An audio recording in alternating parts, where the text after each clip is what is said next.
Poštovani gledalci, dobroveče. Drug Sejdo Barjamović sazvao je za sutra sednicu predsjedništva SFRJ-a.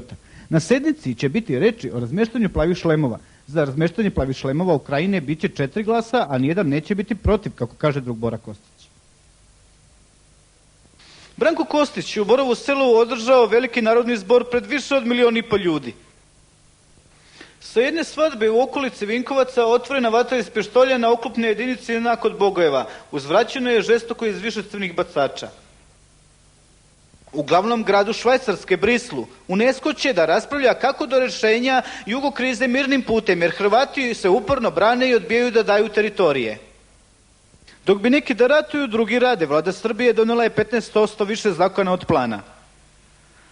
U vladi Srbije nestranačke ličnosti, to je danas saopšteno na konferenciji za novinare u vladi Srbije, gde je Jović rekao da postoji jedan čovjek koji nije ni u jednoj stranci.